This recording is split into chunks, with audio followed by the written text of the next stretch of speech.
Oi, pessoal, sejam muito bem-vindos. Meu nome é Lucas Chirrua, sou pesquisador e diretor executivo do Instituto Brasileiro de Direitos Autorais. O Instituto Brasileiro de Direitos Autorais, o IBD Autoral, ele é um instituto de pesquisa, tem como objetivos ali despertar curiosidade sobre os direitos autorais e para aqueles que já estudam direitos autorais aprofundar esse conhecimento. E a gente tem hoje aqui um dia muito especial, uma conversa muito especial dentro desse mês, né, que é o mês da propriedade intelectual. Então, no dia 26 de abril, especificamente, é o Dia Mundial da Propriedade Intelectual.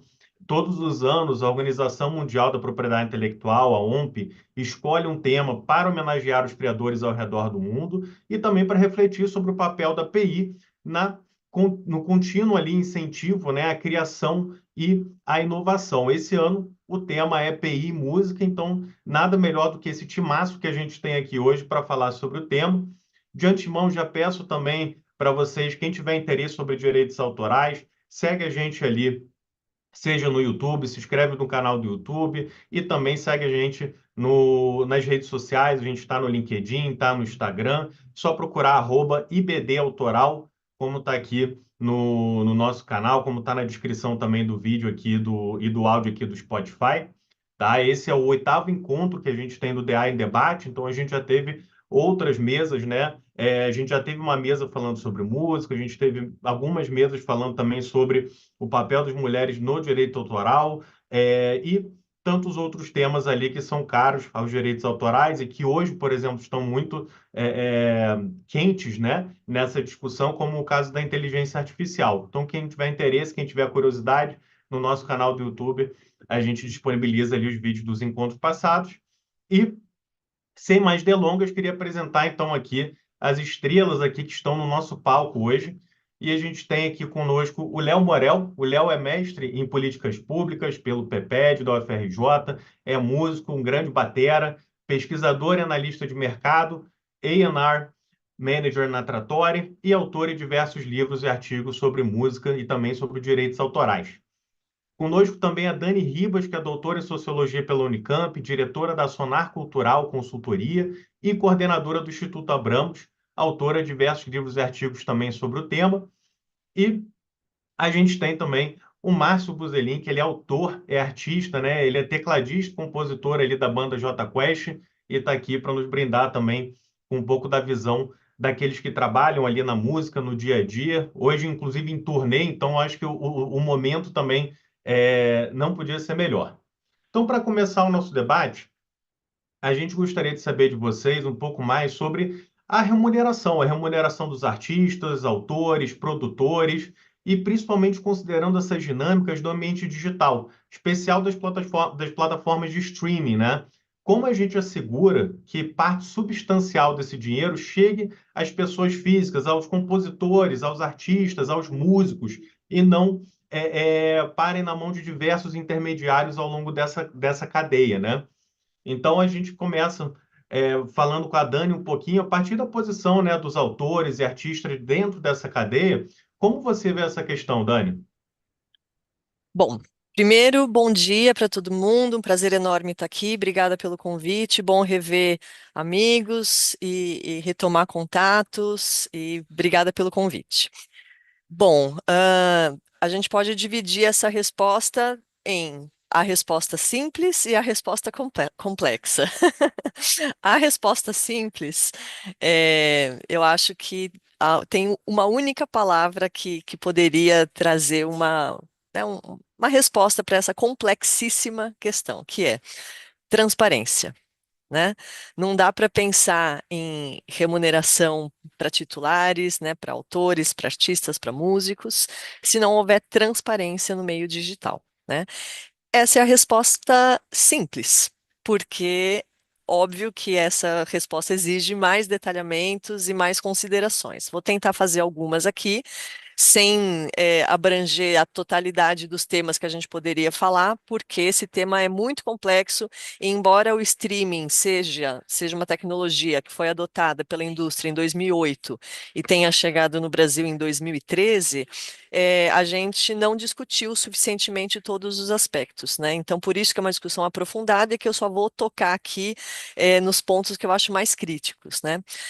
Então, levando em consideração que a transparência é o principal ponto para a remuneração justa dos autores, dos artistas, dos músicos, enfim, eu acho que o primeiro ponto, além da transparência, é o modelo de negócio das plataformas. Por quê? Se você for pegar pelo discurso do próprio Spotify e das plataformas, o que elas dizem é que elas distribuem 70% de toda a receita arrecadada, seja por assinatura, seja por publicidade, elas dizem que 70% é distribuído para titulares, o que não é mentira, né? Se a gente pegar os percentuais ali, aqueles macro percentuais de 30% para a plataforma, 58% para conexos e 12% para autorais.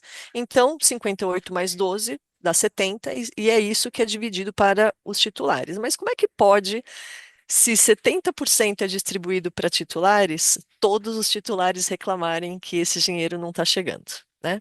É porque esses macro percentuais escondem uma primeira questão, que é a seguinte: o mundo se transformou com a chegada das tecnologias digitais nos anos 90, e com a chegada dessas tecnologias, o modelo de negócio do capitalismo, que era fabril, de fabricação de produtos e até, num certo sentido, já um capitalismo financeiro, em que transações financeiras na bolsa é que fazem o rendimento do capital, com a chegada das tecnologias digitais, o mundo migrou para o ambiente digital, a capacidade produtiva também migrou para o ambiente digital, só que esse ambiente digital, ele não é uma praça pública. Ele é determinado pelo modelo de negócio das plataformas que a gente conhece hoje, né, como Google, né, e quem gerencia o tráfego na internet. Então, essas plataformas que ainda não eram de streaming, estou falando aqui, por exemplo, do Google, o modelo de negócio implantado para que a publicidade do capitalismo fosse transferida para o ambiente digital fez com que essas plataformas captassem, de um lado, dados dos usuários, né, dados de hábitos na internet, então os nossos rastros digitais, que mapeiam o quê? O nosso comportamento digital. Então, eles pegam centenas de milhares de dados, como, por exemplo, qual página eu acessei antes, qual página eu acessei depois, quanto tempo eu fiquei em cada página, quantos cliques eu dei, e até mesmo até onde o meu olho está olhando dentro de uma página, né? E esse tipo de dado não é RG, CPF, endereço, telefone. Isso a gente compra ali na 25 de março, né? É, mas dados mais sensíveis e mais importantes, que são esses comportamentais. Para quê? Para nos vender como audiência para anunciantes. Então, foi essa a macro transformação capitalista que já aconteceu nos anos 90. E a música veio nessa esteira. Então, a indústria, nesse momento dos anos 90, enfrentava uma crise que ela denominou de crise da pirataria, mas evidentemente não é uma crise apenas de pirataria, é uma crise de modelo de negócio, de macro crise da indústria de maneira geral, catalisada pelas mudanças tecnológicas. É, mas então a música foi embarcada nessa transformação digital.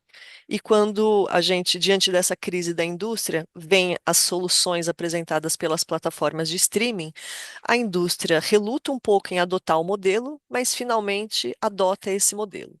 Então, como consequência disso tudo, a gente tem o fato de que a música, ela era uma indústria voltada para o entretenimento, e com isso, ela continua sendo uma indústria do entretenimento, mas agora como único e exclusivo gancho para que as para as plataformas capturem os nossos dados de hábitos culturais e de consumo na internet, de os nossos rastros digitais, para vender publicidade, e a música é um gancho para capturar a nossa atenção, para que as plataformas como o Google façam essa operação de captar dados e vender para anunciantes. E isso foi feito por meio do Google, por meio de redes sociais e também por meio de plataformas de streaming. Claro que eu estou reduzindo bastante o argumento aqui, mas é para caber na nossa discussão. eu poderia falar horas sobre esse processo, mas de maneira resumida foi isso. Então, eu considero que a música mudou o modelo de negócio dela, influenciada por essas empresas que usam tecnologia para fazer marketing digital e vender anúncios, né? Elas não são empresas de tecnologia, elas são empresas de marketing que usam tecnologia para sistematizar comportamentos e nos vender como audiência para os anúncios. Então a música, ela foi completamente embarcada nesse modelo de negócio perverso, porque a gente trabalha o tempo todo para essas big techs que capturam os nossos dados. Músicos também trabalham o tempo todo para alimentar os algoritmos, tanto de redes sociais quanto de plataformas de streaming, porque se você fica muito tempo sem lançar nada, o algoritmo não te entrega para o seu público, mesmo para aqueles seguidores.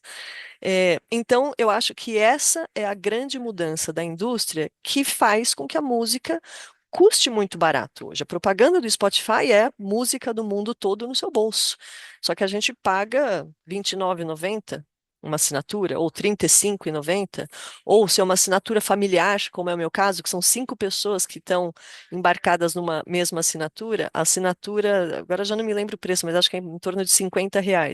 Veja, então cada um dos assinantes paga R$ 10 por mês na minha casa, né? Então a música ficou muito barata porque ela foi transformada em gancho para captura de atenção e ela, portanto, ela virou uma commodity.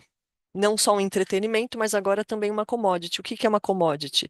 É uma mercadoria vendida em grande escala no mercado internacional com um preço muito barato, cujo preço não é fixo. Esse preço é determinado entre a oferta e a demanda, como, por exemplo, o petróleo, a soja e tantas outras commodities.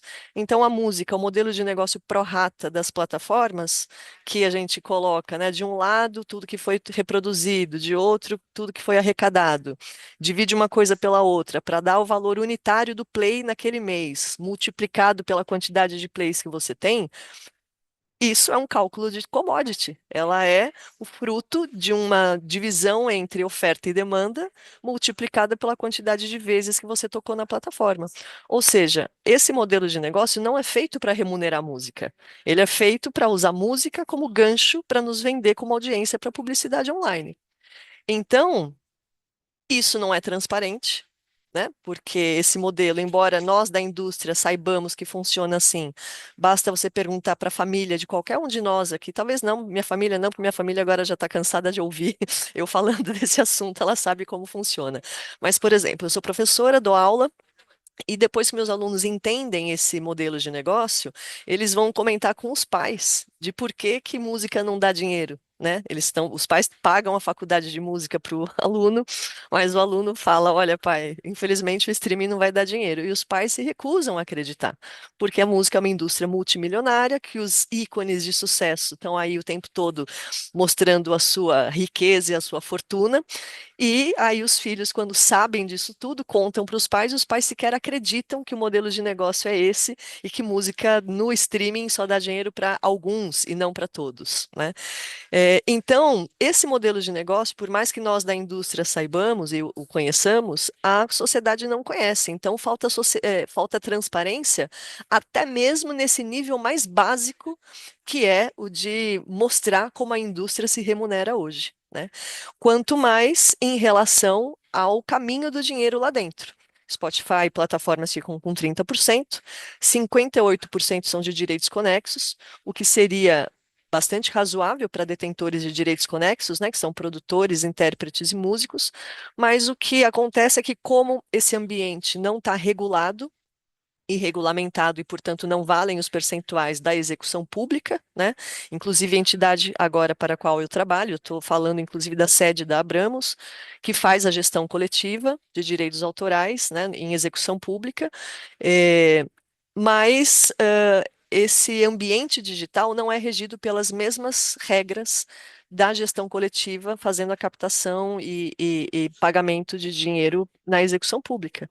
Então, o fato de não estar regulado faz com que produtores fonográficos, que aí também tem uma historinha, né? As grandes gravadoras já chegaram a ser sócias das plataformas, né? Aquela série documental sobre o Spotify, que se chama como mesmo? Som na Faixa, em português, mas em inglês é The Playlist, que é excelente se você filtrar ali algumas informações, né? Se você tiver olhar crítico, ela é boa para você entender o processo de criação das plataformas digitais. Em algum momento ali, as gravadoras foram sócias das plataformas, o que explica a desproporção entre 58% para direitos conexos e 12% para direitos autorais. Proporção que é quase o inverso da execução pública, em que você tem 2/3 para a obra e 1/3 para fonograma, né? Então, primeira coisa, transparência. Segunda coisa ali, uma desproporção enorme entre direitos conexos e autorais, sendo que nos conexos as gravadoras ditam o ritmo desse trem, que todo mundo embarca no mesmo trem. A diferença é que as grandes gravadoras estão lá no primeiro vagão, com luxo, restaurante e tal, e todo o resto do setor musical está lá no vagão de trás, né, de carga, junto com os animais, com a ração, enfim. É uma metáfora, né? Mas o fato dos catálogos das grandes gravadoras terem essa influência sobre as plataformas e sobre esse percentual de 58%, que parece à primeira vista bom, os contratos que ela celebra com os titulares faz com que esse percentual de 58% não chegue, né? Nem às vezes chega um pouco mais para o artista principal, mas para o músico acompanhante ele aceita, né, lá atrás ele aceitou fazer um contrato em que ele recebia um cachê para gravar em estúdio e, e esse contrato faz com que ele abrisse mão de royalties de outras fontes, né, de outras tecnologias, inclusive. Então, esse é um motivo, né? Falta transparência nessa relação, falta regulação, são intermediários, né? Você não tem transparência nos contratos celebrados entre gravadoras e artistas. E do lado dos autorais, para acabar, já para ir concluindo a minha resposta e passar a bola para os colegas, no lado dos autorais, você tem também diversos intermediários, né? Um problema é o fato do Spotify só falar com representantes, então, se você não tem os representantes dentro do teu modelo de negócio, você sequer recebe esses direitos autorais. E quando você tem esses representantes fazendo a sua representação, você não tem muita transparência em relação aos percentuais retidos antes de chegar no teu percentual enquanto autor, né? Então, eu diria que falta transparência, falta entender que o modelo de negócio das plataformas não é feito para remunerar música, por mais que sim, 70% seja passado aos titulares, e também falta transparência em relação a todos esses intermediários. Que, por exemplo, na execução pública, né, na gestão coletiva, a gente não tem tantos intermediários assim, e é por isso que funciona tão bem. Então, fico por aqui por esse momento. Claro que tem muito mais coisa para explorar, mas os colegas poderão também contribuir com essa resposta. Obrigada. Obrigado, Dani. E aí eu queria passar a palavra agora para o Márcio, perguntar, já que a gente estava falando sobre essa questão da remuneração dos autores, dos artistas, pensando também que o Jota Quest, quando ele surge ali, ele surge no começo dos anos 90, então Márcio e o Jota Quest viveram o CD, viveram o MP3, estão vivendo agora o streaming, e aí a gente saber também, Márcio, da tua perspectiva, né, quais são os maiores desafios enfrentados hoje, seja na posição de músico, de tecladista, de compositor, para receber uma remuneração justa? Quais são esses desafios que tu vê? Luca, Dani, Léo e Alan, um prazer estar aqui. Para mim é mais do que um privilégio, é uma aula. Acabei de ouvir a Dani e fiquei muito incomodado com a verdade, porque esse é o fato. Eu queria contextualizar. Eu não tenho essa envergadura técnica que alguns aqui têm, mas eu estou em campo e eu decidi ser músico. Na verdade, eu não decidi. Eu entendi que eu era um e resolvi comprar essa briga num país feito Brasil, que a cultura muitas vezes é colocada como marginal e não tem um ponderável. Ou dá certo ou não dá, tem aquela velha fala, né? Acho que parece um pouco um esporte. Então, ela começa com um sonho, mas quando as coisas começam a acontecer, você entra na indústria. E a indústria, na nossa época, a música depois virou serviço, e aí eu faço coro com a Dani. A partir do momento que ela vira serviço, seria mais, teoricamente, mais simples de ter esse acesso aos dados, à estatística e aos números bem claros, bem explícitos, mas o fluxograma ele é complexo. Ele não é simples, a pessoa ela tem que estudar, ela tem que entender, ela tem que questionar, e tem aquela velha frase, manda quem pode, obedece quem tem juízo. A quantidade de artistas e músicos que existem são menores do que as majors ou o sistema tem para oferecer. Então é aquela coisa da analogia do vagão, né? Fica todo mundo tentando chegar no vagão lá em cima, lá da frente, e aí desqualifica, perde qualidade de uma série de nós da classe artística. Eu vejo isso assim, quando você entra na parte conceitual, você analisa uma cultura de uma época, de um país, de uma cidade, pela arte. E isso, não vejo isso tão valorizado. Hoje, quem trabalha principalmente na ponta da gestão da cultura e do mercado, a gente não vê tantos artistas. E eu também faço um pouco de autocrítica à nossa classe artística, porque nem todos se preocupam em entender como que funciona esse fluxograma. Então, essa falta de transparência, ela afeta diretamente em toda a qualidade artística. E com a avançada tecnologia e com essa questão do domínio mercantilista, em primeiro lugar, passando por cima das questões artísticas, realmente, ou seja, da identidade do artista, e com a velocidade da tecnologia, o artista que nasce novo, ele não consegue expandir a sua identidade, porque rapidamente ele pensa, se eu quero viver, sobreviver, ter qualidade de vida com o meu trabalho artístico, ele entra dentro de um corredor de algoritmo. Eu acho que esse sistema ele é perigoso, porque eu acho que aí a gente até posteriormente deve falar de inteligência artificial. O artista está ficando muito em último plano. Eu acho que o artista sempre ficou em uma situação desvantajosa em relação ao mercado, por uma série de fatores, mas essa importância de discutir esse tema me chama muita atenção. Durante a pandemia, o Jota Quest é uma banda que tem 30 anos, é uma banda que a gente pode se considerar bem sucedida no mercado, que é um mercado complexo, é um mercado volúvel, ele muda o tempo inteiro, a gente tem que estar atento, existem várias formas de comunicação para que você exponha o seu trabalho, você não perder a identidade para mostrar o seu trabalho é um desafio, porque a indústria ela quer te colocar dentro de um quadrado, e o artista nem sempre está disposto ou tem aptidão a entrar dentro daquele quadrado, então acaba diminuindo a pluralidade artística que o nosso país tem, que é uma coisa fantástica. Então, a gente vive em cima de uma corda bamba, e na pandemia eu tive um insight, porque eu fiquei pensando, o Jota, mais de 70% da nossa receita vem de shows. Mas como se a indústria do digital ela só cresce? Por que o artista, o músico, então, eu estou falando do artista, mas eu quero chegar no músico, que o músico, ele que é a matéria-prima. Se você pegar as outras indústrias,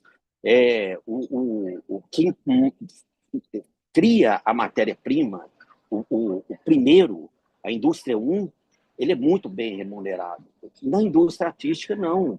A gente é o pior remunerado disso. Então, eu não quero que isso pareça um inconformismo social aqui, não, mas são fatos. Então, eu vi durante a pandemia músicos vendendo bateria, músicos vendendo baixo, vendendo guitarra, passando necessidade. Aí houveram movimentos que ajudar na graxa. A gente fez uma live que o recurso ia ser destinado ao pessoal da graxa. Mas e os músicos que tocam com os artistas? E os músicos? O artista também é músico, deveria ser, pelo menos. Né? Porque hoje está mudando um pouco essa questão de ser um influencer ou de ser um artista. Ele tem algo a dizer, que vem da alma, que vem da criação, que vem do estudo, que vem de séculos. Então, eu acho que a situação que a gente está vivendo hoje em dia, ela é muito perigosa, porque a gente está perdendo muito a base. a base de referência do que é ser um músico, do que é ser um artista. Então está ficando cada dia mais difícil. Daqui a pouco vai virar um animal em extinção. E eu acho que a sociedade, a humanidade, ela perde muito com isso. Eu acho que a tecnologia, como ferramenta, ela é muito bem-vinda. Isso não só para a música, não só para a arte, como para qualquer setor. A tecnologia ela pode vir para ajudar, mas a forma que as coisas estão caminhando, ela está deixando o artista com cada vez menos espaço para poder demonstrar a sua identidade, para poder mostrar aquilo que ele é. Nós do Jota, a gente sempre foi muito o que a gente é, o que a gente sente. Então, a gente vem de um momento que a gente teve pouca interferência da Major nas questões artísticas. Hoje, a gente, depois de quase 28 anos dentro da Sony, a gente é independente, conseguir, feito a Dani falou, ter esse ecossistema de conseguir trabalhar todas essas vertentes com marketing digital, com a produção do show, de fazer músicas novas, entender como o mercado está andando e ainda assim se mostrar legítimo naquilo que você faz, é um desafio tanto. Então, é uma situação nova e eu acho que a nossa classe, assim como as pessoas que trabalham e têm uma ideologia e um propósito parecido, devem se unir para que a gente consiga qualificar esse mercado que, afinal de contas, a gente está falando de arte. A gente está falando de arte humana, de criação e de identidade de uma época. Perfeito, Márcio. Muito, muito obrigado por compartilhar da tua experiência, né, de quem está trabalhando ali todo dia com música, seja como músico, seja como artista ali, como compositor. Então, para a gente é muito valioso ter esse feedback, né? A gente brinca que aqui no direito autoral, nós que trabalhamos mais na parte do direito, né, a gente vê muito o que que a lei traz e tudo mais, mas a gente aprende de verdade com essa experiência, com essas trocas que a gente tem com quem está fazendo a arte, né? Essa experiência, esse compartilhamento que tu está fazendo aqui com a gente hoje, isso é extremamente valioso, porque isso vale, por exemplo, reforça, né, o que a Dani trouxe dessa perspectiva mais sociológica, e acredito que também vai estar muito alinhado com o que o Léo vai trazer agora, que o Léo trabalha muito com os dados, né, da indústria relacionados à receita, relacionados a plays. Então, Léo, o que que tu vê? O que que os dados mostram, né? A gente teve uma visão aqui da Dani, uma perspectiva mais sociológica, do Márcio, essa visão do dia a dia mesmo, do músico, do artista, e o que que os dados, quando tu olha para eles, os dados agregados, o que que eles têm mostrado nesse sentido?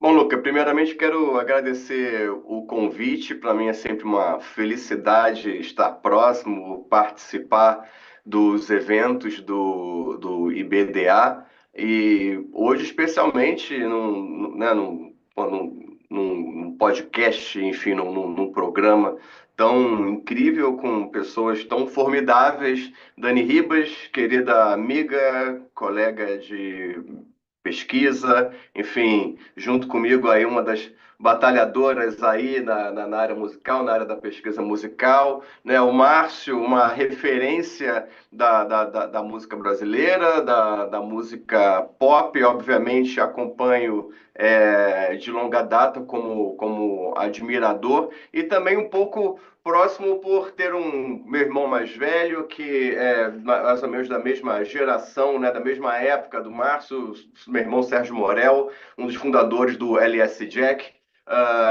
Enfim, LS Jack e J Quest ali, final dos anos 90, início dos anos 2000 ali, estavam, enfim, à frente ali do mercado da indústria fonográfica, indústria essa na época totalmente voltada para a venda dos produtos físicos, né, dos CDs, né, trazendo para cá, né, atualmente aí, né, para 2025, como a Dani muito bem comentou e o Márcio também, essa indústria mudou radicalmente a sua forma de produzir, de se consumir, de se distribuir música, né? Por um lado, o acesso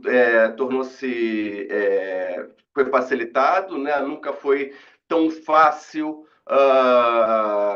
se gravar, se produzir e se distribuir música, né? Podemos dizer que a barreira novos entrantes caiu. Se no passado, né, tanto o Jota quanto o LS Jack dependeu, né, de serem selecionados, né, pelos agentes de mercado naquele momento, né, hoje em dia qualquer um com motivações, né, artísticas tem as facilidades para gravar uma música, enfim, produzir e botar nas plataformas digitais. Com isso, observamos um acesso que era restrito, agora ficou facilitado, observamos uma abundância, um crescimento enorme da música produzida e disponibilizada. Né? Para vocês terem uma ideia, de acordo com a Luminate, que é uma empresa que faz análise de mercado, só ano passado as empresas, as DSPs, né, Spotify, Deezer, Tidal, receberam por dia 99 mil novos fonogramas. Por dia. Quer dizer, é um número gigantesco, humanamente impossível de se consumir. Né? E atrelado a isso, a essa massa gigante de indivíduos, de pessoas querendo ou se lançar, né, ou desenvolver uma carreira musical, a gente tem, se ficou fácil, se o desafio era o acesso, hoje em dia os desafios são outros, né? Como é que eu consigo chamar atenção, como é que eu consigo desenvolver uma carreira, como é que eu consigo fazer que as pessoas, né, que estão com um smartphone na mão, como é que ela consegue parar o que ela está fazendo para ouvir a minha música. E o que me preocupa nesse contexto geral é a informalidade no qual essas pessoas que se inserem se prestam, né, por muitas questões voltadas à falta de formação, né, o Márcio bem comentou, né, muitas pessoas desconhecem por completo como funciona esse modelo de negócio, como é que funciona esse modelo de remuneração, né, e muitos acabam se lançando sem ler contratos, sem ter noção como é que funcionam essas remunerações e muitas vezes sem se formalizar, né, nesse mercado. O que eu quero dizer com isso? Por exemplo, se filiando a uma sociedade de gestão coletiva, né, com isso ela vai poder passar a gerar os seus ISR6, que é o CPF, né, da música, né? Eu percebo no meu dia a dia trabalhando na Trattori,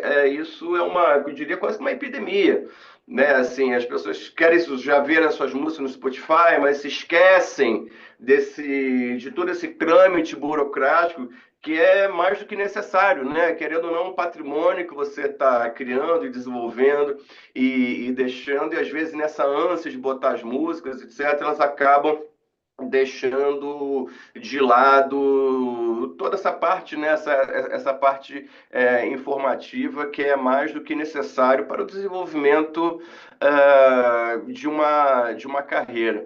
Né? Além desse crescimento gigantesco de novos artistas, né, de pessoas se lançando no mercado diariamente, né, esse mercado do streaming, principalmente, né, no sul global, ele tem apresentado crescimentos de receitas bem acima da média observada em países desenvolvidos. Para você ter uma ideia, de acordo com a IFPI, que é a instituição que reúne os dados da grande indústria fonográfica, dados principalmente voltados às receitas, né? Ela reúne esses dados e apresenta anualmente, né, ao público, ao mercado. Né? No ano de 24, enquanto que as receitas globais cresceram 4,8%, né, um dígito. No Brasil, as receitas de música gravada em 24 relacionado a 23 apresentam um crescimento de 21%, quer dizer, muito acima da receita global. Países, né, ali da região abaixo do Saara, na África, também apresentando receitas bem na casa dos 2 dígitos também.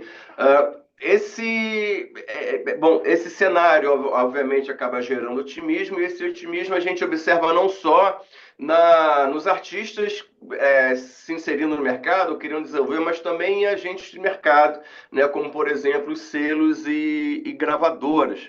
Né? De acordo com o Sistema de Informação e Indicadores Culturais do IBGE, que, enfim, apresenta dados relacionados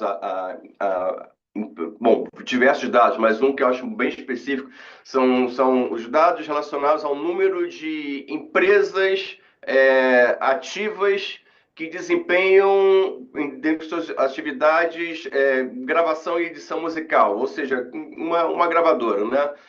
Empresas que dentro do seu cadastro ali desempenham esse tipo de atividades, né? Segundo o IBGE, né, no último ano que ele apresentou esses dados no Sistema de Informação e Indicadores Culturais, que foi em 22, né, o número de empresas que desempenham esse trabalho de gravadora, de 22 em relação a 21, cresceu 68%. Quer dizer, quase 70%, teve um crescimento de 70% do número de empresas em atividade para desempenhar um papel de uma gravadora, de um selo. Quer dizer, é um otimismo que a gente vê aí nesse cenário, o que é bom, né? Assim, talvez um segmento aquecido e tudo mais. Mas junto com isso, vem embarcado a questão da informalidade, que eu coloquei, que é muito presente nos artistas. No meu dia na Tratória eu observo isso diariamente, artistas que não são filiados ou que desconhecem por completo como é que funciona esse complexo mundo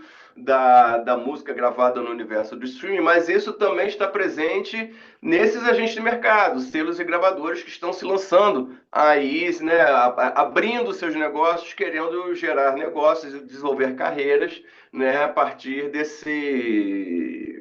da exploração econômica dos fonogramas no ambiente digital.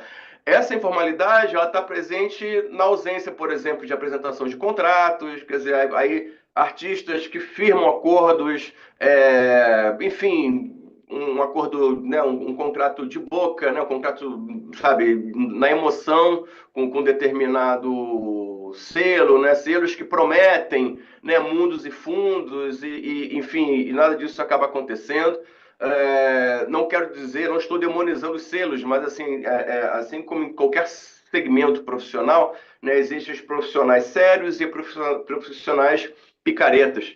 Né? Você tem engenheiros sérios, engenheiros picaretas, médicos sérios, médicos picaretas, e quem trabalha e nos selos a mesma coisa. Né? Às vezes, não é uma questão de má índole, mas é uma falta de informação mesmo, entendeu? E para concluir, né, quer dizer, é um nível de informalidade e falta de informação que ele é sistêmico. Ele está desde a ponta, né, como o nosso querido Márcio comentou aqui no músico, né, o que está ali no front, né, passando por agentes de mercado intermediário como selos e indo até muitas vezes até juízes que vão julgar alguma causa, seja de plágio ou não, mas juiz esse que muitas vezes ele nem teve, ele nem estudou, na faculdade dele não havia disciplina de direitos autorais, por exemplo. Entendeu? Quer dizer, é uma falta de formação bastante sistêmica, que eu acho que precisa muito ser trabalhado, né? Num país como o Brasil, um país gigantesco, um país de, né, extensões territoriais, com um povo muito ligado à música e que consome primordialmente a música feita pelo seu país. Né? Nós não consumimos música em português, nós consumimos músicas feitas por brasileiros. Né? Infelizmente, pouco consumimos músicas dos nossos colegas portugueses, angolanos e afins. Eles consomem as nossas músicas, mas somos um país muito centrado, gigante, porém com uma indústria muito frágil ainda nesse sentido da formalização. Muito obrigado, Léo. Muito obrigado por compartilhar um pouquinho dessa visão do que os dados refletem, né, nesse sentido. E aí, puxando o gancho, então, um pouquinho com o que você falou sobre a nossa capacidade de produzir e consumir música e também com o que o Márcio comentou sobre a questão da criação humana, da produção humana, eu acho que a gente pode passar agora para o próximo tema, que não tem como a gente deixar de falar sobre os impactos da inteligência artificial, principalmente da inteligência artificial generativa, no mercado musical. Então, eu queria perguntar para vocês, né, na visão de cada um de vocês, quais seriam os principais desafios e também as oportunidades que estão associadas à popularização desses sistemas, seja de inteligência artificial de maneira geral, como a gente pode ter, por exemplo, algum programa de edição, algum programa ali, seja na etapa da mixagem, algo nesse sentido, como ferramentas, mas também de inteligência artificial generativa, aquela que o resultado, né, a produção dela é, por exemplo, uma música ou algo que possa vir a concorrer com obras e autores e artistas humanos. Dani, qual é a tua visão sobre as oportunidades e os desafios ali relacionados com a inteligência artificial? Bom, a minha abordagem aqui enquanto socióloga é que a tecnologia em si não é um problema, né? O problema são os usos que a gente faz dela e como os resultados do uso da tecnologia são apropriados socialmente, né? Não acho que a tecnologia em si seja ruim, mas veja, algoritmos. Vamos começar com o primeiro caso de aplicação de inteligência artificial, porque a gente acha que IA agora é só ChatGPT, né? Ou Midjourney. Não. A gente tem inteligência artificial que nem deveria chamar inteligência artificial, porque não é nem inteligência e nem algo oposto ao natural, né? Ele é um desenvolvimento de máquinas tecnológico, mas não é por isso que é artificial, porque ele, né, não é uma briga robôs versus humanos, né? Enfim. Mas então os algoritmos são as primeiras grandes aplicações que o mercado da música começou a lidar, né? É, tangenciando esse tema. E o algoritmo em si não é o problema é porque a gente não sabe qual é a operação que ele faz para segmentar a audiência nas plataformas. Então, vamos pensar que se eles coletam os nossos dados, eles criam um perfil individual de cada um de nós, em cada site que a gente navega, para que esses dados orientem a nossa navegação e a recomendação algorítmica de conteúdos naquela plataforma. É, por mais que a gente ache incrível, às vezes, a gente receber recomendações que realmente a gente está esperando, ou às vezes a gente nem sabe que a gente quer aquilo ainda e já está sendo vendido, publicizado para a gente, a questão é, a gente não sabe o que esses perfis montados com esses dados armazenam sobre nós. A gente não sabe, né? Então, veja, algoritmo é uma ferramenta que ajuda a nossa experiência na internet. Ela torna mais fácil a navegação e a gente encontra as coisas na internet por causa de algoritmos de machine learning, de inteligência artificial. Mas, por outro lado, ele armazena dados que a gente não sabe qual é o julgamento que a nossa personalidade tem no universo online, né? Então, veja, ela tem lado bom e lado ruim, dando um salto para pensar em recomendação algorítmica nas plataformas de música. Eu já fiz diversos testes na minha vida, dando play numa música que eu não conhecia, e só para testar se o algoritmo estava calibrado de um jeito que ele me recomendasse a partir de um único play de uma música que eu não conhecia, quais seriam as próximas, né? Será que eu ia gostar das próximas? E diversos testes mostraram que sim, em geral, eles acertam e mandam para a gente músicas que a gente gosta. São raras as vezes que chegam gêneros musicais nada a ver comigo. Então, sim, facilita a escuta musical. E as plataformas são tão populares assim, graças aos algoritmos, porque se ele mandasse só música que a gente não gosta, a gente não assinaria a plataforma, né? Não estaria dentro da plataforma. Por outro lado, o que que o algoritmo faz? Ele recomenda com base no seu gosto, mas o principal critério é o da popularidade, para atender aos catálogos das grandes gravadoras que são os mais populares. E até porque a gente, né, por uma questão da neurociência, a gente está mais propenso a gostar de coisas que a gente já conhece. Então, claro que o critério número um é o da popularidade, para que, né, se a música é um gancho para captura de atenção, claro que uma música que a gente gosta vai funcionar melhor para capturar a nossa atenção, né?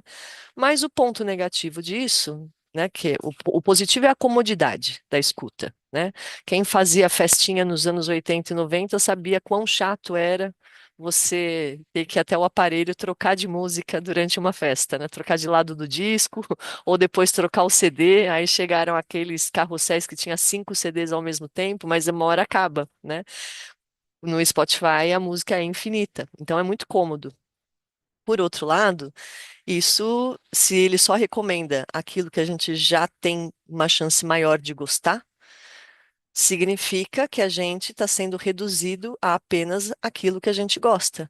E a capacidade de descoberta de novas músicas e a serendipidade, né, que é descobrir algo que você não estava esperando. E nem se fala, então, do ponto de vista de uma política de diversidade cultural. Tudo que a gente já tem como consolidado, como conhecimento de que políticas para a diversidade são necessárias para garantir a existência da diversidade, já que o mercado às vezes engole a diversidade, engole num bom sentido e às vezes num mal, né? Num bom porque ele lucra com a diversidade, mas também ele homogeneiza os gostos, então ele ataca a diversidade. Então, do ponto de vista da diversidade, quando você recebe recomendações de coisas que você já tem a predisposição de gostar, isso é um ataque frontal, não só à produção diversa, como ao estímulo ao gosto diverso, né? Então, todas as tecnologias, eles têm esse ponto positivo e esse ponto negativo. Agora, falando de chat GPT, né? Claro que facilita, né? É uma mão na roda você, às vezes, resumir um texto longo, um artigo científico no chat GPT. Mas também, por outro lado, será que a gente vai perder a capacidade de escrita?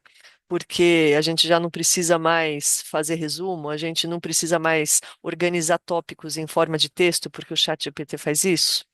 E aí, chegando no Suno, né? A pesquisadora, advogada Bruna Campos, tem uma longa produção no Instagram de vídeos explicando os termos de uso de plataformas de inteligência artificial de criação de música, como o Suno, né?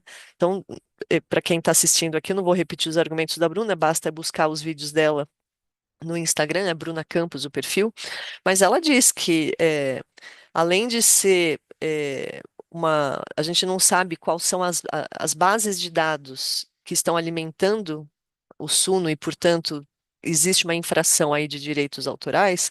Por outro lado, a música criada com IA, ela só pode ser comercializada por aquele que fez o prompt enquanto você for assinante da plataforma Suno. Depois você não é mais o dono da música, né? Então, veja, é muito fácil produzir música, sim, é legal se você está brincando de produzir música, mas isso tem um impacto direto na remuneração das músicas que foram para as bases de dados. Se o modelo do Spotify é dividir por todas as músicas reproduzidas, quanto mais música existe na plataforma, menor a remuneração por cada uma delas, né? Então, as coisas elas têm consequências e consequências sérias, né? E eu acho que as abordagens até o momento sobre IA, elas oscilam entre dois polos. Um polo de muito otimismo com a utilização das IAs na música, de que agora é muito fácil, né? E de que qualquer um pode usar, democratizou-se o acesso à música e tal. E um outro polo também muito negativo, em que as pessoas têm muito medo das tecnologias, elas acham que elas vão, né? A minha experiência me diz que qualquer opinião tão polarizada assim perde o melhor da discussão, né? Então, eu acho que sim, os dois polos têm razão de existir, porque, afinal de contas, ela é boa, mas também traz consequências negativas. Mas se a gente fica polarizando a discussão, a gente olha só para uma parte da questão.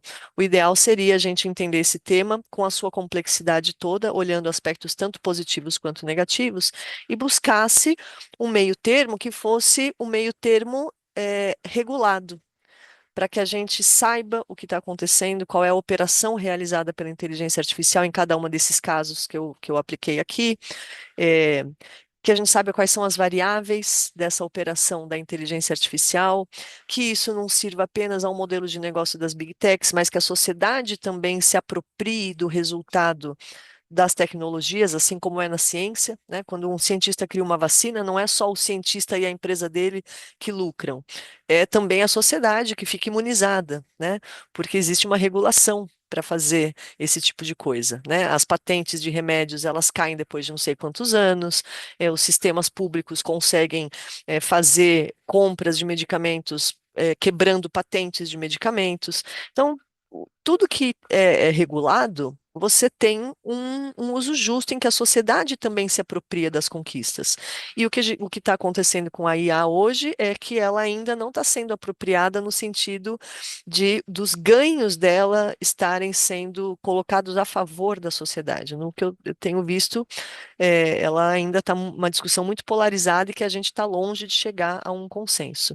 Só para acabar, em termos aí de regulação, o governo brasileiro tem pensado em regulação de IA. Outro dia vi um excelente debate com o Marcos Souza do MINC, apontando os pontos ali da lei da regulação, mas eu acho que a gente ainda precisa, enquanto sociedade mesmo, se envolver mais com o tema, se informar mais e também fazer a nossa parte, né? Nos corresponsabilizarmos por isso, porque os efeitos são todos sobre toda a sociedade, né? Se a gente pensar nas fake news e no fenômeno da desinformação, ele é causado por esse modelo de negócio que só visa publicidade e engajamento e não qualidade da informação.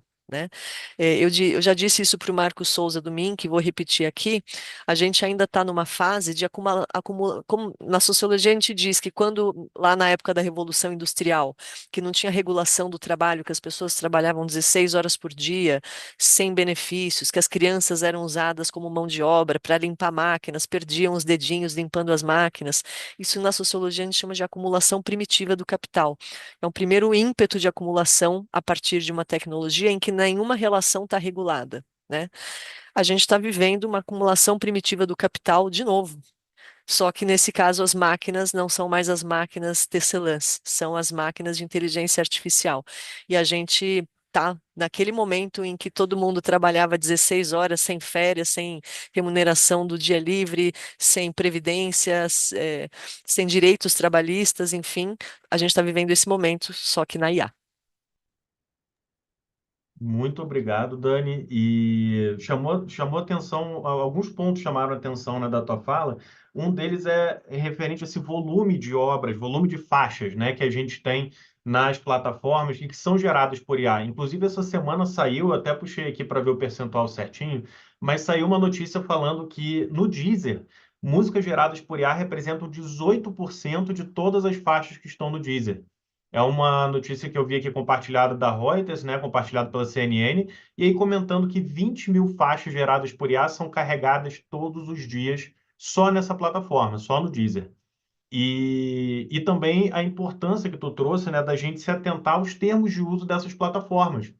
Inclusive, um estudo recente do Create, um centro de pesquisa em Glasgow, eles fizeram uma análise preliminar de termos de uso de mais de 20 plataformas e eles notaram alguns padrões. Claro, não são todas, mas notaram padrões no sentido de, olha, se você eventualmente assina um plano premium, como você falou, assinou um plano premium, um plano pro, um plano pago, você até pode ter propriedade daquilo que ninguém sabe se existe algum direito de propriedade ou não ainda, mas eles te transferem essa propriedade, mas junto com ela vem a responsabilidade. A maior parte dessas plataformas fala, olha, qualquer violação de direito autoral naquele resultado é de responsabilidade do usuário.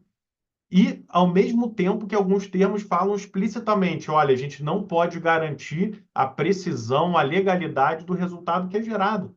Então, assim, como você falou, é interessante a gente fazer os experimentos, usar, é muito útil como uma ferramenta, né, para ajudar a gente, às vezes, a resumir, organizar pensamentos, mas a gente tem que ter esses cuidados, como tu falou, analisar os termos, ver quais direitos estão em jogo, se existe alguma exposição. E já puxando, então, um gancho aqui para perguntar para o Márcio, e aí perguntar, Márcio, você falou do uso da IA como ferramenta, né? Então, eu queria ouvir de ti, como compositor, como músico, como você vê, então, esses impactos da inteligência artificial e, se puder, comentar um pouquinho se ela é muito utilizada como ferramenta no estúdio, no dia a dia de vocês, e como você vê esse outro lado, né? Que aí é uma IA gerando uma música, como A Dani trouxe o exemplo do Suno. Como você vê essas diferentes frentes que a gente pode usar a inteligência artificial? Oi, turma. Estou aqui de volta. Em primeiro lugar, deixa eu me desculpar aqui por ter perdido o sinal e ter desconectado aí com a turma toda, com vocês. Mas estou aqui de volta. Eu estava fora do Brasil. Isso foi ontem, a entrevista. E aí acabou que eu fiquei fora do ar. Mas eu voltei aqui, estou ansioso para prosseguir. E eu vou responder essa pergunta falando sobre tecnologia. Tecnologia é nada mais do que o avanço das técnicas. Isso não quer dizer que é digital. A tecnologia, você vai no museu, você vê vários avanços de tecnologia, de pinturas, de material usado, de novos materiais que eram utilizados, e isso cabe em qualquer questão, né? A técnica, o aprimoramento da técnica faz parte do ser humano. É a evolução. O problema é quando é confundido isso com o digital. Então, eu acho que são dois assuntos completamente diferentes, que é a revolução da informação digital e o avanço da tecnologia. Dizendo aqui, pegando o exemplo, a banda Jota Quest, quando a gente começou a gravar no nosso independente, até o primeiro e segundo álbum, as fitas eram cortadas por Gillette. A edição era feita assim. Então a tecnologia, ela veio ajudar muito. Apesar que alguns puristas, eles defendem essa questão do vinil, da gravação na fita de rolo. A verdade é que a praticidade, a otimização, quando você vai para o digital, ela é muito grande. Então, se for colocar na balança o custo-benefício, meu Deus. Isso também ajuda na popularização e na viabilização de pessoas. Por exemplo, o Beck, ele foi o primeiro cara que gravou um álbum inteiro, que foi até premiado, dentro do quarto dele, com um computador. Eu vejo isso com muito bons olhos. Eu acho que o avanço da tecnologia ela é intrínseca ao ser humano. Porém, essa questão da inteligência artificial, eu acho que aí a gente toca num ponto da criação. A criação é outra história. O que leva um artista, independente da área, a criar? O que leva ele a poder ter aquele insight? Quanto tempo levou para que ele conseguisse transformar a observação do mundo em uma obra? E isso é um direito intelectual, porque ele tem esse dom. Ele conseguiu transpor aqui para o mundo que estava dentro do coração, da cabeça dele. Eu acho que a gente está falando de uma questão muito mais delicada.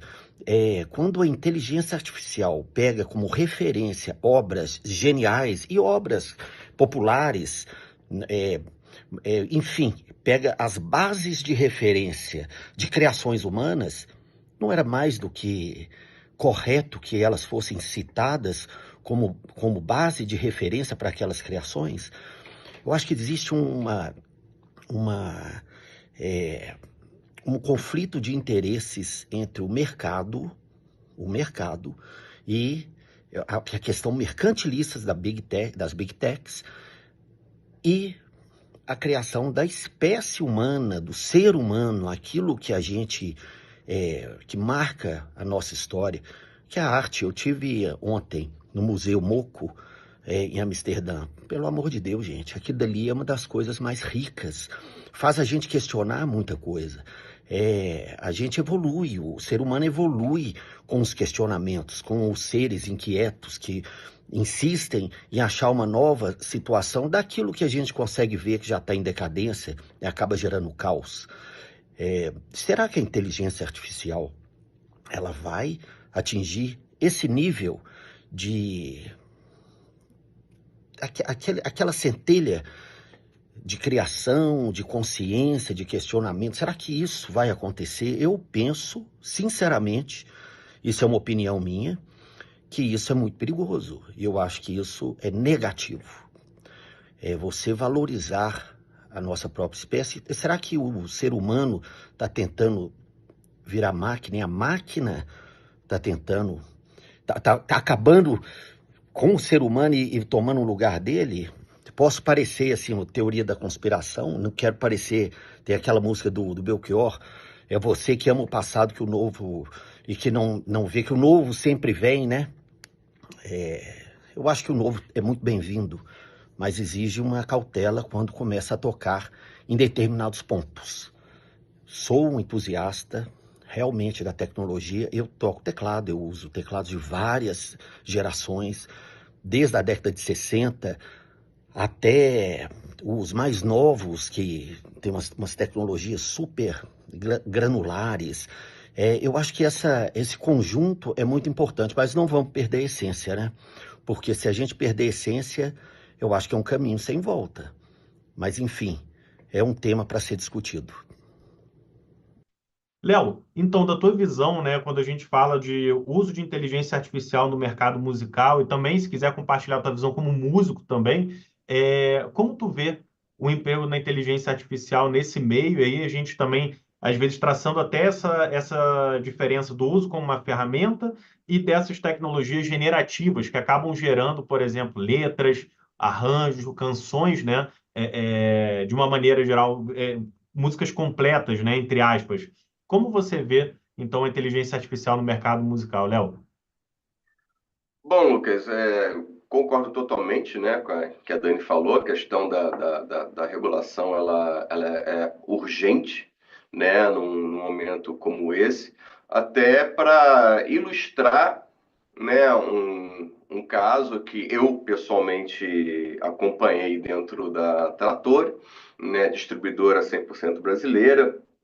Enfim, eu sou um dos responsáveis, né? Eu sou o responsável pelo acompanhamento do trabalho da Galinha Pintadinha, que é uma referência do segmento infantil, né? Esse produto brasileiro gigante, enfim, que enfim, não para de crescer, um dos grandes responsáveis obviamente, pela receita interna.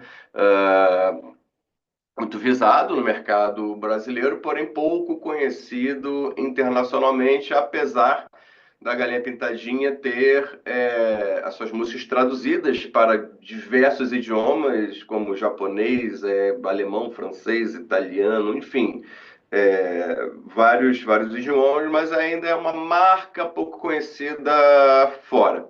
E como que a tecnologia impactou no meu dia a dia da Galinha Pintadinha? Estava eu um belo dia no meu lar, 7h30 da manhã, me toca o telefone, era o pessoal do time da Bromélia. Bromélia é a empresa que é dona da marca, né?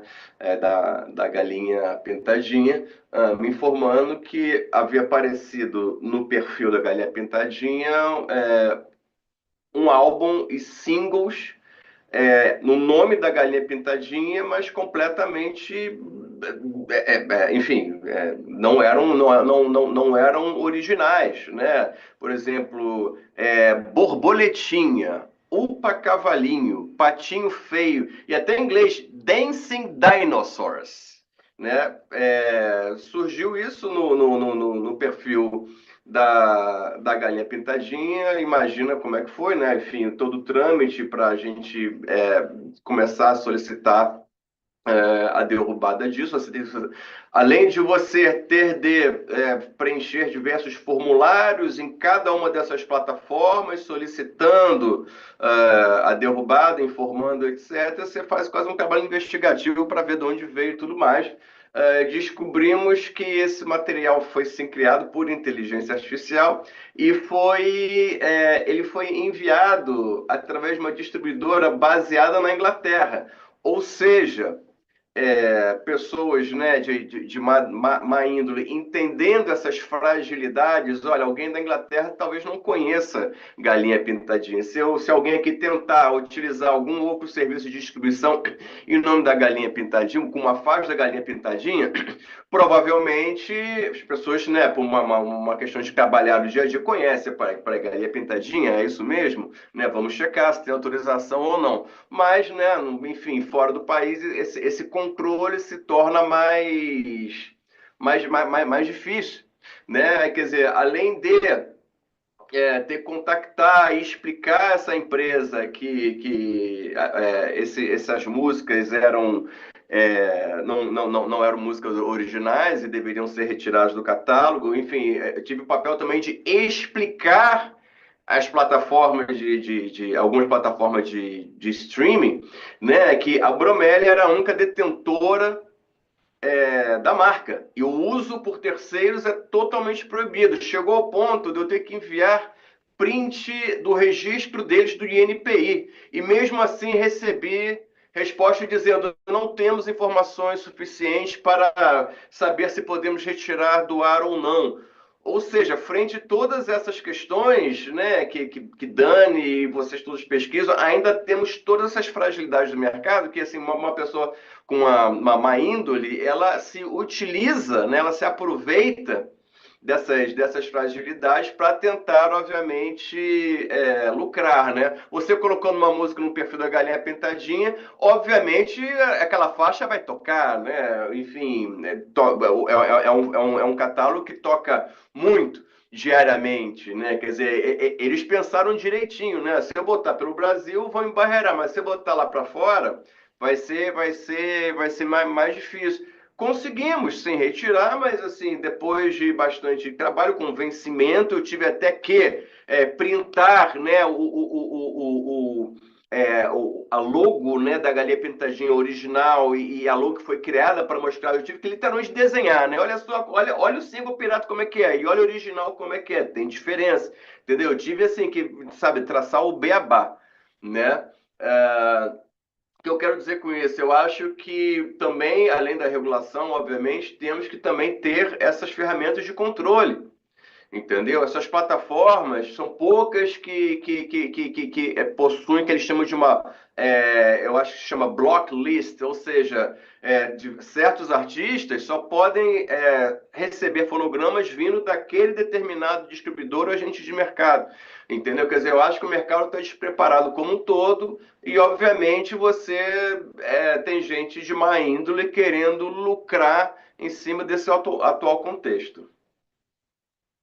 Perfeito, Léo. Muito obrigado por compartilhar. Inclusive esse caso prático, né, que hoje em dia a gente vê que essas discussões envolvendo IA, elas começam já a ser judicializadas em alguns casos que aparentemente teve alguma violação, então a gente já tem quase, não é um número muito expressivo ainda, mas considerando que esses problemas começaram a aparecer em 2023, 2024, a gente já tem quase 50 casos judiciais hoje falando sobre potenciais violações de direitos autorais envolvendo o uso de IA generativa. Então, esse teu relato é muito valioso também para a gente ilustrar um pouco, né, quais são os desafios de quem está trabalhando ali, por exemplo, na gestão de catálogos, quem está trabalhando ali na administração de músicas, né? E aí, eu queria passar então para uma rodada final de compartilhar uma última mensagem, né? Compartilhar um minutinho aqui de uma mensagem para a gente concluir com o pessoal que está nos assistindo. E fica a critério de vocês o conteúdo da mensagem. Se quiserem, por exemplo, compartilhar uma mensagem de o que o pessoal que quer trabalhar com músico, que quer começar, seja como músico, ou seja, por exemplo, trabalhar como o Léo trabalha, como a Dani trabalha ali na administração, ou junto aos autores e artistas. Então, pode ser uma mensagem dessa natureza, mas fiquem à vontade para deixar aqui uma mensagem final para quem está nos ouvindo e nos assistindo. Tá? A gente começa pela ordem, vamos começar pela Dani. Dani, a gente queria te agradecer novamente pelo teu tempo, por compartilhar a tua experiência, a tua expertise e por você estar aqui, a gente está aprendendo contigo e passar a palavra para ti também para uma última mensagem. Obrigado, Dani. Obrigada a vocês, uma honra ter participado aqui dessa mesa com os colegas queridos. Olha, eu sou uma pessoa que vive há mais de 25 anos trabalhando com formação e qualificação para o mercado, né? Agora estou aqui no Instituto Abramos, trabalhando também com a gestão coletiva. Eu diria o seguinte: não existe transformação da realidade sem a gente, né, se responsabilizar pelos processos. Então, não adianta esperar que esse mundo se transforme sozinho, porque os interesses dos players, né, de todos os players, né, não só de plataformas, mas de gravadoras, de toda a indústria da música, que é uma indústria monopolística, concentrada, né, esses interesses vão se impor.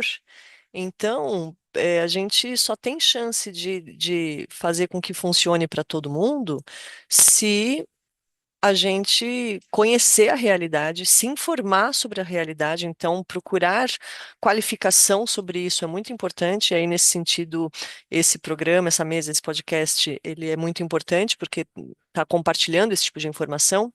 É, o que eu faço na faculdade Souza Lima, em outros cursos, eu considero importante também, porque é dessa maneira que a gente esclarece as pessoas e elas tomam consciência dessa realidade e se corresponsabilizam, né?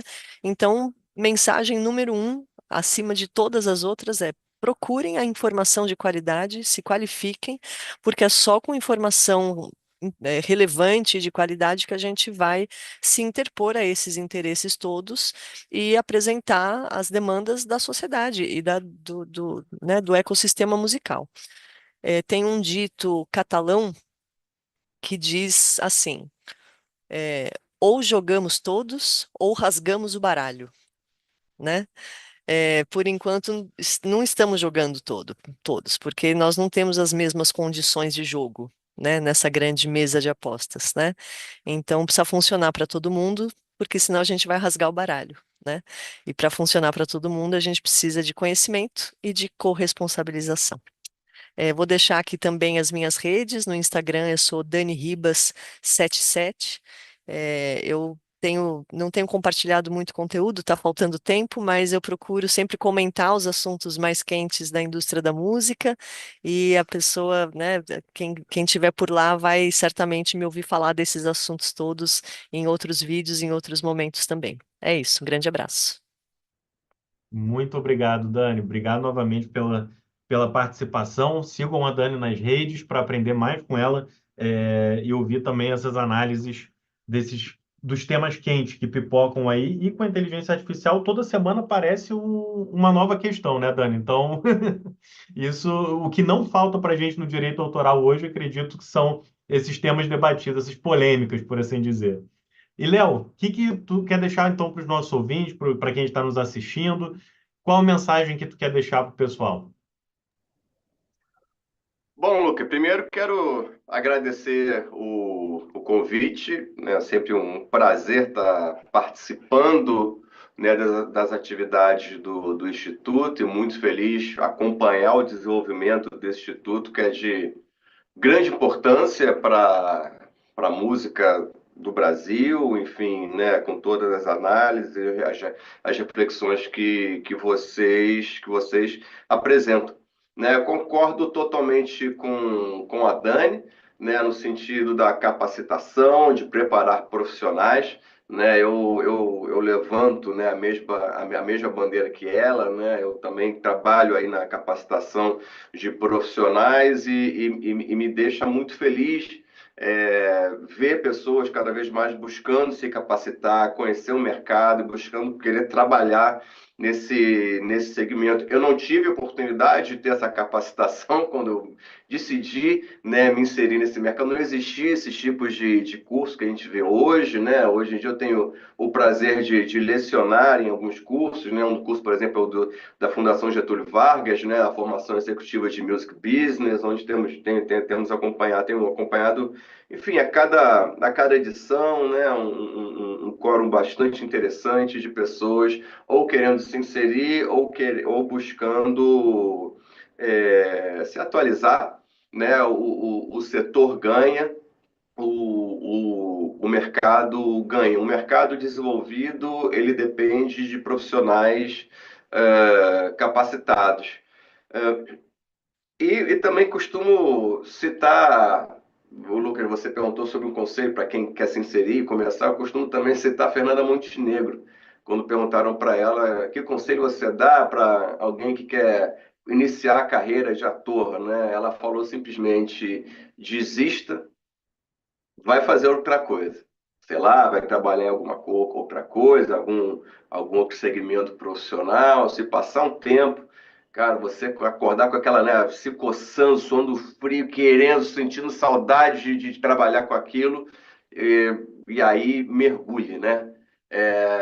Eu concordo de certa forma com ela, porque você tem que ter muito prazer para trabalhar nesse complexo mercado da música, complexo e ao mesmo tempo adorável mercado, né? A gente às vezes tem uma relação de amor e ódio, com ele, mas não é fácil, né? Vejo muitos aventureiros, né? Assim, pessoas que se inserem, mas automaticamente são expelidas, né, com o tempo, porque depende de resiliência, depende de você se dedicar muito, enfim, desenvolver um trabalho, seja na área, né, tocando nos palcos, ou seja, enfim, trabalhando no mercado, na indústria, né?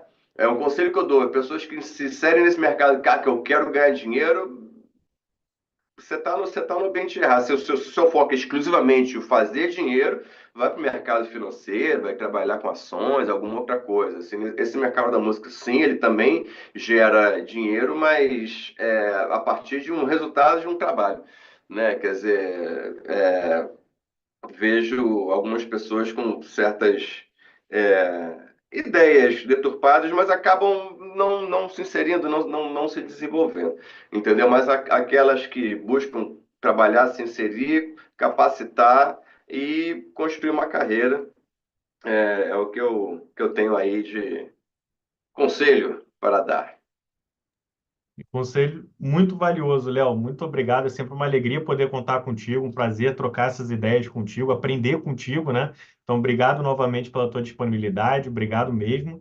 E agora, para a gente finalizar, passar a palavra para o Márcio, perguntando, Márcio, qual é a tua mensagem, então, essa mensagem aqui de um até logo para quem está ouvindo a gente, para quem está nos assistindo.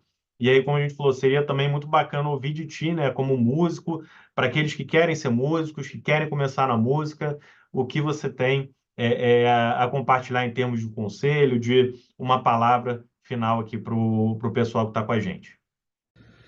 Bom, então a gente terminando, eu queria mais uma vez agradecer por o privilégio de participar desse debate, dessa conversa com pessoas de tão alto nível, colocando temas tão importantes para a gente debater. E, obviamente, ninguém aqui ficou bem claro que impor nenhuma opinião, a gente levanta mais questionamentos do que certezas, mas eu deixo aqui, além do meu agradecimento, uma dica aí para quem quer começar na música ou quem está na música, para os artistas principalmente. Eu me lembro quando eu tinha 14 para 15 anos, eu vi o Rock in Rio, estava tocando Whitesnake, eu apontei para a televisão e disse para o meu pai que estava do meu lado, eu falei, aqui ó, é isso aí que eu quero. Então eu me reconheci artista, tive a coragem de assumir aquilo. Foi um caminho de aprendizado empírico, foi um aprendizado longo, ainda estamos aprendendo o tempo inteiro. E uma coisa importante que eu gostaria de deixar desse tempo todo de aprendizado, de história, de dedicação à música e poder, porque o sonho de todo artista é sobreviver e viver de música, da sua arte, seja ela qual for. Se dedique a entender o que está por trás, como funciona a indústria que você quer trabalhar. Você vai ser o quê? Um ativo? Se você vai ser um ativo, defenda-se em relação aos seus propósitos, aos seus princípios. Entenda o que você representa nesse organograma. Faça alianças com profissionais dedicados, como jurídicos especializados, é muito importante. Se dedique a aprender. O artista, ele não é só um criador hoje em dia. A gente vive num mundo complexo, muito mercantilista, muito dedicado a lucro. E se você é um artista, você não precisa mudar a sua essência para conseguir um resultado positivo. Eu acho que, pelo contrário, quanto mais autêntico você for, quanto mais dedicado, quanto mais tempo você se dedicar, não só para a sua arte, que é infinita, né? Quanto também para o mercado que você trabalha, mais bem-sucedido em todos esses setores você será. Um beijo grande a todos. Espero encontrá-los aí o mais breve. Um beijo grande. Então, obrigado, pessoal. Obrigado, Léo. Obrigado, Dani. Obrigado, Márcio. Obrigado ao pessoal também do Instituto, Leon, Luiz, que estão aqui nos bastidores, né, fazendo tudo funcionar, o Alan também, e a todo mundo que acompanha a gente deixa um forte abraço aqui em todos e aproveitem, escutem muita música, façam muita música, vivam muita música. Eu acho que pelo menos aqui, eu acho que de todos que estão aqui presentes, a gente compartilha dessa paixão, né? Então, é muito bom estar nesse ambiente que está todo mundo vibrando, está todo mundo nessa sintonia, né? Então, um abraço a todos e a gente se vê no próximo DA em Debate. Muito obrigado.